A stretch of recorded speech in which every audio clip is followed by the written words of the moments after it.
बिस्मिल्लाहिर्रहमानिर्रहीम। अस्सलाम वालेकुम फ्रेंड्स, कैसे हैं आप लोग। उम्मीद है सब खैरियत से होंगे और सब अपने घरों में शाद और आबाद होंगे और अल्लाह ताला सबको खुश व खुरम रखे और कोई दुख और तकलीफ़ किसी के पास ना आए। बस हमेशा यही दुआ होनी चाहिए और हमेशा दूसरों के लिए अच्छी मतलब अपने दिल से दुआ ही हमें देनी चाहिए। और वैसे कहते हैं कि हदीस शरीफ में भी है, मुझे सही तरीके से वो उसका मफ़हूम मतलब ज़रा सा मेरे ज़हन में है लेकिन अच्छे तरीके से याद नहीं है कि हमें जब हम कोई दुआ करते हैं तो अपने बहन भाई जो हैं हमारे, जिनको नहीं पता कि हम उनके लिए दुआ करें, तो हमें खुफिया दुआ करनी चाहिए उनके लिए भी। और इसका भी हमें क़यामत वाले दिन अजर मिलेगा जो हम अपने भाइयों के लिए मतलब किसी के लिए भी दुआ करते हैं, उसके अच्छे के लिए ज़ाहिर है दुआ की जाती है।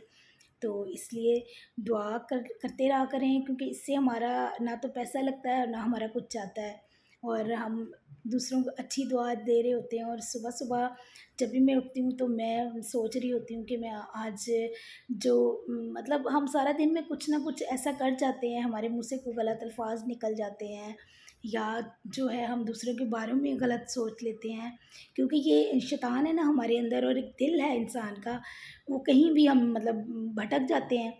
और ये एक बाद में हम सोचते भी हैं कि हमने ये शायद गलत सोचा है तो अल्लाह ताला से माफ़ी भी माँग लेते हैं। लेकिन कहते हैं कि जब तक जिसके बारे में आपने सोचा हो उससे माफ़ी ना माँगे तो आपको फिर माफ़ी नहीं मिलती। तो अल्लाह ताला तो जब हम कोई ऐसा काम करते हैं जो अल्लाह ताला जिससे नाराज़ होते हैं तो वो अल्लाह ताला से माफ़ी माँगे तो अल्लाह ताला तो हमें माफ़ कर देता है। लेकिन ये है कि जिस बंदे को हमने नाराज़ किया होता है, जब तक हम उसी से माफ़ी नहीं माँगेंगे और वो हमें माफ़ नहीं करेगा तो फिर हमें कैसे माफ़ी मिलेगी। इसलिए कोशिश किया करें सुबह उठते ही कि हम आज सारा दिन इस तरह गुज़ारना है कि किसी की दिल आज़ारी ना हो।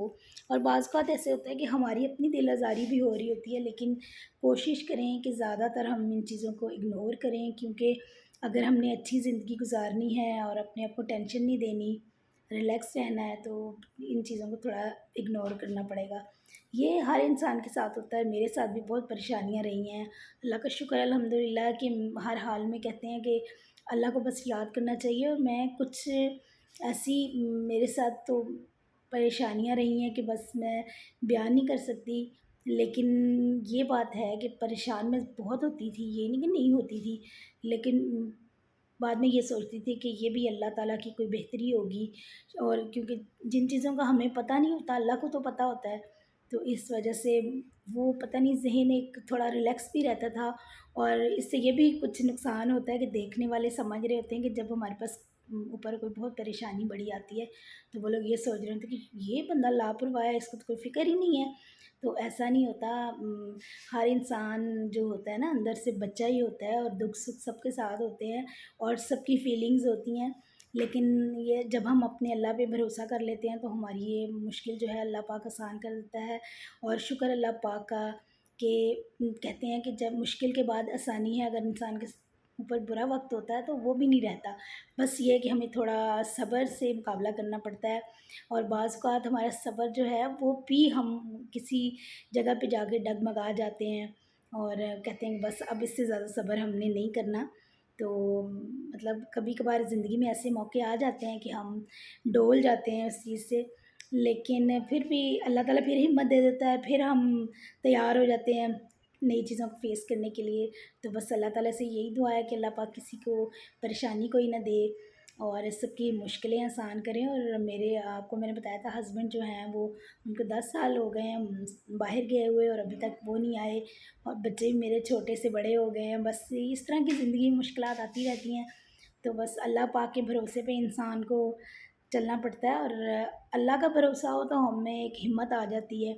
और ये है कि जब हमारे ऊपर बहुत परेशानियाँ आती हैं, हम अपने अल्लाह के करीब और हो जाते हैं कि अल्लाह पाक का शुक्र है कि उसने हमें मुसलमान बनाया है। लेकिन परेशानियाँ जब इंसान के साथ आती हैं तो वो भी कुछ अच्छे के लिए आती हैं कि हो सकता है कि देखें इंसान ठोकर लगने के बाद इंसान बनता है, इसी तरह इंसान को अपने अल्लाह के और हम करीब हो जाते हैं। तो आज मैं दोपहर के खाने में जो है वो बना रही हूँ कढ़ी। तो कढ़ी की रेसिपी तो मैंने अपने चैनल पे पहले भी शेयर की हुई है, तो आज फिर मैं दोबारा बनाने लगी हूँ क्योंकि अब गर्मियाँ हैं, तो गर्मियों में कढ़ी ज़्यादा अच्छी लगती है और कुछ समझ भी नहीं आ रहा होता कि रोज़ बनाएँ क्या? जो चीज़ भी बना लें, बस बच्चों ने तो न नुक्स निकालने ही होते हैं और खा भी लेनी होती है। तो अब ये मैंने एक तो टमाटर जो फ्रीज़ किया हुआ था उसको मैंने कुंडी में कूट लिया था, और लहसुन को भी अब इसका अच्छा सा ये मसाला बनाऊंगी। और फिर इसमें जो दही है वो मैं उसको उसकी लस्सी बना के तो फिर इसमें डालूँगी। और मसाले वगैरह तो इसमें जो है सूखा धनिया पिसा हुआ वो डाला है मैंने, ज़ीरा डाला था पहले, और नमक, मिर्च, हल्दी। और उसके बाद जो है मुझे कढ़ी में सबसे ज़्यादा जो चीज़ पसंद आती है, और इसके बगैर तो मैं कढ़ी नहीं बनाती, क्योंकि मुझे अब उसका कॉम्बिनेशन कढ़ी के साथ तो इस तरह लगता है कि ये अगर ना डालूँगी तो कढ़ी का जायका ही नहीं अच्छा होगा, और वो है मेथी। और मेथी के बगैर मैं नहीं कढ़ी बनाती, क्योंकि मुझे इसकी खुशबू और कढ़ी का जो कॉम्बिनेशन वो बहुत अच्छा लगता है। तो मैं जब भी कढ़ी बनाऊँ तो सबसे पहले ये देख रही होती हूँ कि मेथी पड़ी हुई है, फिर मैं कढ़ी बनाती हूँ। और ये 1 चम्मच मैंने जो है वो पिसा हुआ सूखा धनिया डाल दिया है। और कढ़ी तो वैसे सारे शौक से खाते हैं, और हमारे जो बड़े मतलब बूढ़े होते थे, जो हमारी नानियाँ होती थी, वो तो ये कहती थी कि एक कढ़ी और एक साग जो है ये ऐसी डिशेज़ हैं कि अगर एक घर में पकी हों तो पूरा मोहल्ला खाता है। क्योंकि अगर साग भी पका हो तो हर बंदा मतलब उसको हम भेजते हैं, खुद भी भेजते हैं, और कोई माँग भी ले तो बुरा नहीं लगता। और इसी तरह कढ़ी भी है कि अगर एक बंदा बनाएगा तो सब उसको खाएँगे। तो इसलिए थोड़ी-सी ज़्यादा बना लिया करेंगे, अगर आप मतलब कोई आपके हमसाए हैं या आपकी कज़न्स कोई भी हैं तो उसके घर भी भेजनी होती है। और अब मैं पकौड़े बनाने लगी हूँ। पकौड़े जो है वो मैं आज सिर्फ़ प्याज़ वाले बना रही हूँ। प्याज़ वाले पकौड़े कढ़ी में बहुत मज़े के लगते हैं। और पकौड़ों का ये है कि जब हम कढ़ी बनाते हैं तो उसके साथ जो पकौड़े बन रहे होते हैं, उसको तो कोशिश होती है कि थोड़े से ज़्यादा ही बनाएँ, क्योंकि कढ़ी में तो डालने ही होते हैं, लेकिन साथ-साथ जब बन रहे होते हैं खुद भी खाने होते हैं। और अब ये इसको मैं थोड़ा-सा बेसन बना के तो इसके पकौड़े बनाऊँगी। और कढ़ी जो है हमारी जो है वो बस ये थिक होती जा रही है। अब ये देख लें कितनी आपने थिक रखनी है, और अब इसको हम थोड़ी देर ढकेंगे ताकि इसका जो ऑयल है वो ऊपर आ जाए। और अब दूसरी साइड पे हम पकौड़े बना लेंगे। और पकौड़े तो हर कोई शौक़ से ही खाता है। जब मौसम अच्छा हो तो फिर तो बहुत ही अच्छे लगते हैं।